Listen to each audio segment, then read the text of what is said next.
Hello, I am Thea Caris Rodriguez, and today I will be presenting Group 1, which covers networking fundamentals, network types and topologies, and also network models. These topics provide the foundation of computer networking by helping us understand how devices communicate with each other, how networks are organized, and the models used to explain how data travels across networks. Later in this presentation, I will also demonstrate these concepts using Cisco Packet Tracer to show how they are applied in an actual network environment. So without further ado, let's begin with networking fundamentals. So what is a computer network? Computer network is a set of computers connected together for the purpose of sharing resources. It is a collection of computing devices that are connected in various ways in order to communicate using electronic means. So these resources can include files, printers, internet access, and other devices. The computers are connected through either the use of Ethernet cables or through wireless connection. Devices like routers, hubs, and switches make it possible. End devices are devices that users directly interact with. They are the source or destination of data in a network, and each end device has its own unique IP address. Examples of end devices include desktop computers, laptops, smartphones, printers, workstations, and IP cameras. On the other hand, intermediary devices are responsible for connecting end devices and allowing data to travel across the network. They manage and direct the flow of information between devices and even between different networks. Some examples of intermediary devices are hubs, switches, routers, modems, wireless access points, and firewalls. In our Cisco Packet Tracer activities, the PCs and printers served as the end devices, while the hub, switch, and router acted as the intermediary devices that enable communication between these devices or between these end devices. So here, opening Cisco Packet Tracer, we can access both end devices right here and simulate how they can connect with network devices right here. Simply put, end devices create and receive data, while intermediary devices help deliver the data to its correct destination. So for example, we have our PC here and we have our laptop here. If we use a switch like this, instead of directly connecting with each other, they can connect through this switch right here, like so. Also, just a quick glossary of the intermediary devices. We have hubs, devices connecting multiple computers together, switches, computer networking devices connects devices together on a computer network, and then routers, electronic devices, computer networks together via either connections, the joint wired and multiple wireless connections, and then network cards, or also known as network interface cards or NICs, are hardware devices that connect a computer with the network. And finally, modems. This is a device or program that enables a computer to transmit data over, for example, telephone or cable lines. So, applications that uses a network. These are applications dependent on network and internet. Number one, video games, allowing multiplayer games between various devices. And then number two, databases. Networking makes it possible for different computers to access the same database. And then number three, email. Sending and receiving emails is one of the most important functions of network. And then four, video conferencing. Video conferencing applications such as WebEx, FaceTime, and Skype is possible because computer networks. Then number five, file transfer protocol or FTP, exchanging files over the web mainly uses network connection.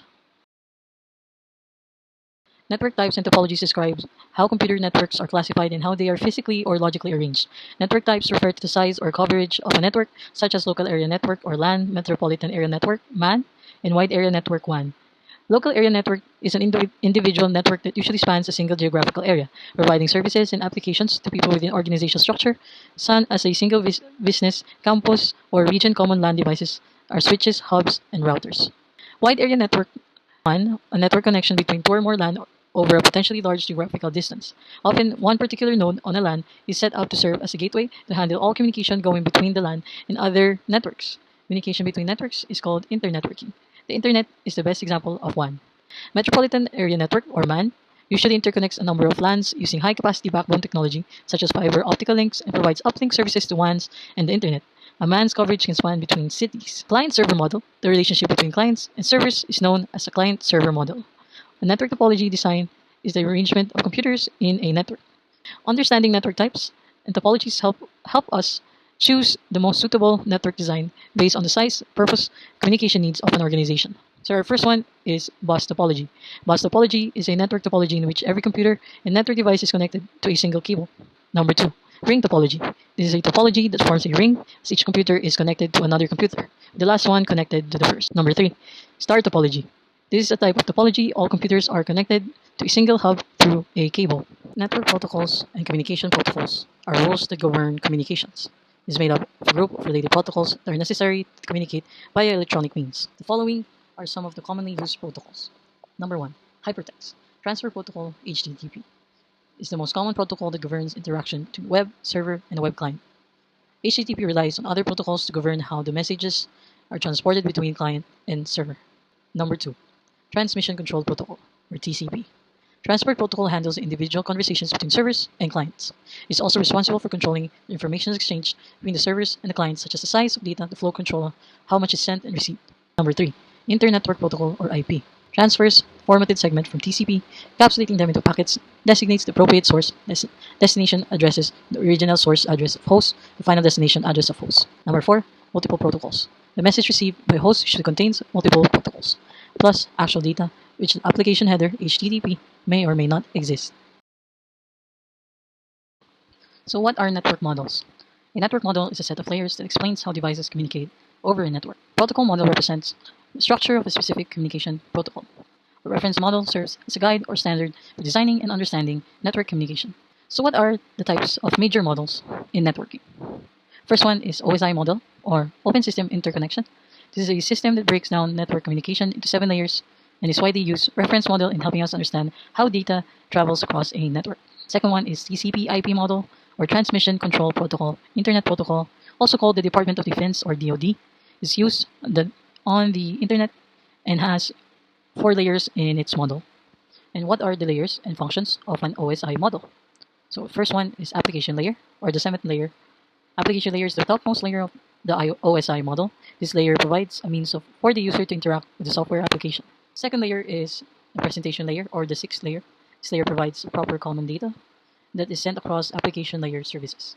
Third one is session layer, or the 5th layer. This layer establishes, manages, and terminates connections between applications and provides services to the presentation layer. The fourth one is transport layer, or the 4th layer. This layer defines services to segment, transfer, reassemble data, individual communications between the end devices. This layer basically describes how data is sent across the network. Network layer, or the 3rd layer, is a layer that provides services to exchange the individual pieces of data over the network between identified network devices. The 6th one is data link layer, or the 2nd layer. This layer provides methods for exchanging data over a common media. The last one, physical layer, or the 1st layer, is a layer that describes the mechanical, electrical, functional, and procedural means to activate, maintain, and deactivate physical connections for bit transmission and to and fro a network device. Now that we've discussed the layers of OSI model, now what are the layers and functions of the TCP IP model? So the first one is application layer, or the 4th layer. This layer represents data to the user, plus encoding and dialogue control. Number 2, transport layer, or the 3rd layer, supports communication between diverse devices across diverse networks. Number 3, internet layer. Layer 2 determines the best part through the network. And the 4th network access layer, or layer 1, controls the hardware devices, media that make up the network. Protocol data unit, or PDU, is the name given to data as it passes through each layer of a network model. The name changes depending which layer data is currently in. PDUs are named according to the protocols of TCP IP suite. A. Data. General term for the PDU used at the application layer. B. Segment. Transport layer PDU. C. Packet. Internetwork layer PDU. D. Frame. Network access layer PDU. And then E. Bits. A PDU used when physically transmitting data over the medium. OSI model versus TCP IP model. Both the OSI model and the TCP IP model describe how data is transmitted across a network. The main difference is that the OSI model has 7 layers, serves as a reference model for learning, designing networks, while TCP IP model has 4 layers and is the protocol suite actually used on the internet today. In simple terms, OSI model explains how networking works, while the TCP IP model is what makes modern network communication possible. The top 3 main differences between these models are OSI loss out to TCP IP as protocol suite of the internet. Second, TIP IP model is mapped to the OSI model. And last, TCP IP is the protocol used today, but OSI model is often used to describe network communication. So our first given problem here is we need to find the prefix length. To find the prefix length, we need first look at the subnet mask right here. And then we convert the subnet mask into binary like this. First 3 octets, 255 become 81 each. and then the last octet is 224, becomes 111000000. Then next we have to count the ones. Overall, we have 8, 8, 8, and 3 ones, corresponding to their numbers. So total number of ones, we have to add them all. 8 plus 8 plus 8 plus 8, 3 is equals to 27. Therefore, the prefix length is /27. So for our next problem, we're going to find the broadcast address. But first, we need to identify the subnet mask, which we already solved for earlier, and the equivalent of it is /27. So we need to calculate the block size by subtracting 224 from the sub-octet 256, which gives us 32 right here.